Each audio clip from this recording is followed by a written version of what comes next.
Olá, galera. Eu sou a Jaqueline Costa, mas eu prefiro que vocês me chamem de Jaque.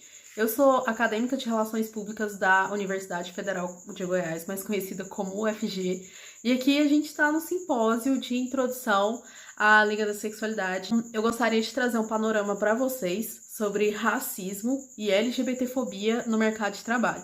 Eu vou começar explicando para vocês alguns dados do IBGE e como isso pode impactar na vida de pessoas negras, e depois eu vou fazer um paralelo com a comunidade LGBTQ e a mais.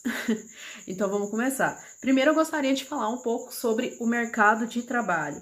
Então, em cargos gerenciais, em cargos de gerência, somente 29,9% são ocupados por pessoas pretas ou pardas. Significa que quando, na maioria das vezes, você for no local de trabalho, o seu chefe vai ser uma pessoa branca, provavelmente um homem branco, por causa da estrutura e do patriarcado, que a gente vive. Em relação à distribuição de renda e condição de moradia, pessoas que estão abaixo da linha da pobreza, as pessoas pretas ou pardas, 32,9% estão abaixo da pobreza. Isso sobrevivendo, por exemplo, com 5,50 ao dia. Eu falo de dólares, eu já não falo de reais. E aí, inferior a $1,90 por dia, a população preta ou parda está a 8,8%, enquanto a população branca está a 3,6%. Então, esses dados do IBGE que eu trago para vocês é mais uma amostra de como o racismo institucional ele funciona. Porque em todas as nossas bases de educação, principalmente se você for uma pessoa negra e LGBTQIA+, então significa que provavelmente você estará sofrendo todo esse tipo de problemática dentro da sociedade.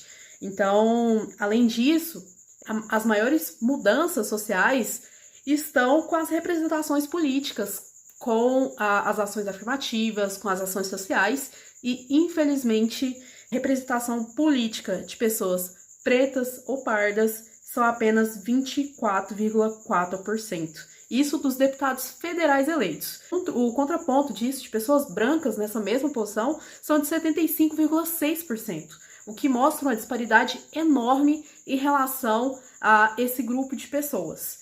Agora, relacionando mais acerca de pessoas LGBTQIA+, no mercado de trabalho, o que mostra nos dados, que eu vou colocar aqui para vocês nessa parte, é que o seguinte: de acordo com a pesquisa feita pela empresa Eleanswers, 20% das empresas brasileiras não contratam gays, lésbicas, travestis e transexuais em razão da sua orientação sexual e identidade de gênero.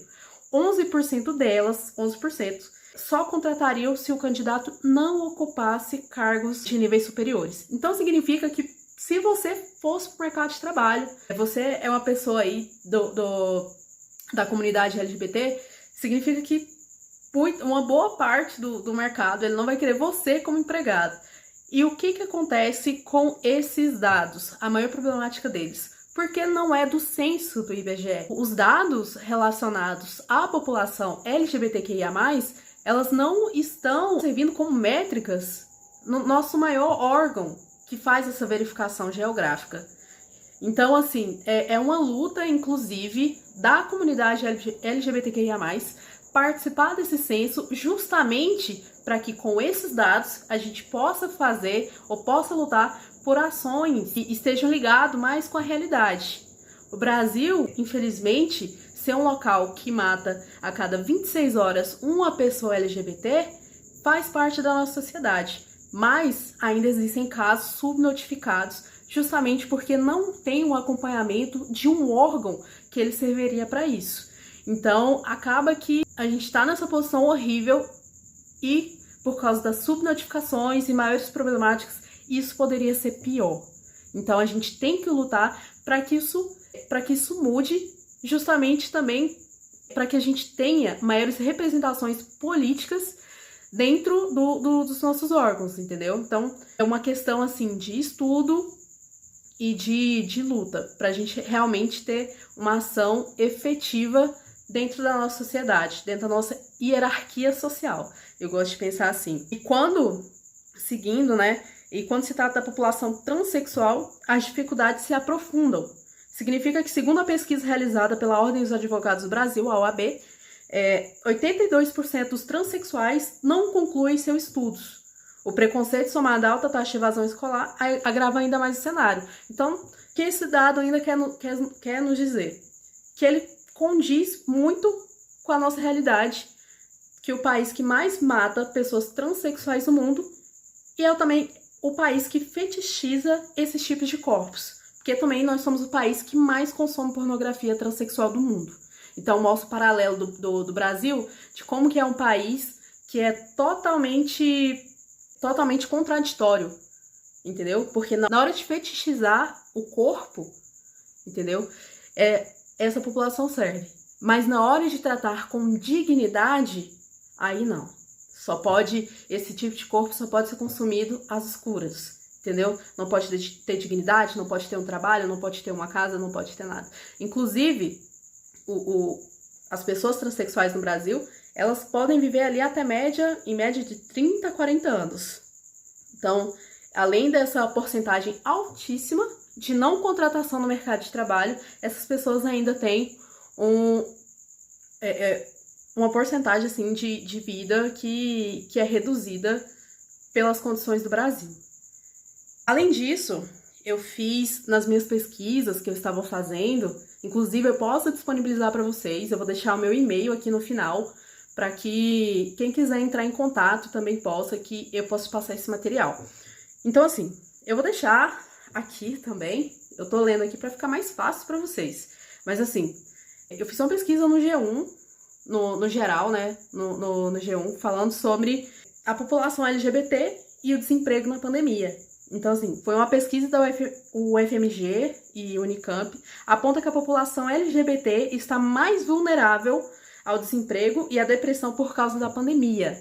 Isso não foi um achismo, realmente foi um estudo da própria faculdade que indagou sobre isso, justamente porque essa pessoa, né, geralmente as pessoas da comunidade LGBTQIA+, elas estão nas suas residências, provavelmente não têm a oportunidade de um trabalho e tem que conviver com relações conflituosas com seus familiares e com outras pessoas que estão na casa. E isso aí pode agravar, inclusive, o estado mental, entendeu? E levar essas pessoas, infelizmente, ao suicídio. Acontece que no Brasil, as mortes violentas que acontecem, além das pessoas, né, que fazem mal de uma certa forma, com certo tipo de violência, eu não quero entrar nisso aqui. Também o suicídio é uma grande realidade dessas pessoas, justamente por não se sentirem validadas na sociedade. Eu vou deixar aqui também, do lado, alguns comentários que eu vi sobre essa reportagem. Porque a gente vê muito nessas discussões sociais, principalmente por causa de programas de TV ou coisas assim, que você pode ir lá e pesquisar, que você tem acesso à informação. E quando sai algumas coisas nesses veículos de mídia sobre educação e principalmente sobre a comunidade LGBTQIA+, vem comentários muito ruins como esse que eu vou mostrar aqui pra vocês agora, entendeu? Assim, de pessoas que infelizmente esperam que a nossa comunidade todos morram, entendeu? E relativizando essa questão de doença mental como se fosse atrelado à nossa sexualidade ou identidade de gênero. Como se simplesmente por a gente ir lá e desafiar o status quo, nós fôssemos doentes ou tivéssemos problemas mentais. Justamente porque ao longo da história, somente em 1990 que a OMS tirou a homossexualidade do quadro lá de problemas de saúde. Tirou como se fosse uma doença, porque era considerada até 1990. Então a gente tem tem uns 30 e poucos anos somente de que nossa vivência ela não é considerada uma doença no mundo todo. Mas mesmo assim, muitos países eles ainda proíbem o casamento homoafetivo, expressões de gênero e de identidade. Então é uma coisa que a gente tem que lutar constantemente, principalmente por causa da história de como que funciona a nossa organização na sociedade, entendeu? Sempre fomos rechaçados de alguma forma e realmente infelizmente não são só algumas ações como a criminalização da LGBTfobia, que foi feita pelo STF, que vai mudar as coisas, infelizmente. Então a gente tem que ocupar certos espaços, principalmente espaços políticos, educacionais, e esse espaço que estamos tendo agora, que eu estou falando com vocês, é um espaço riquíssimo para que a gente possa construir uma luta, para que a gente possa construir dados e saberes e fazer essa troca, entendeu?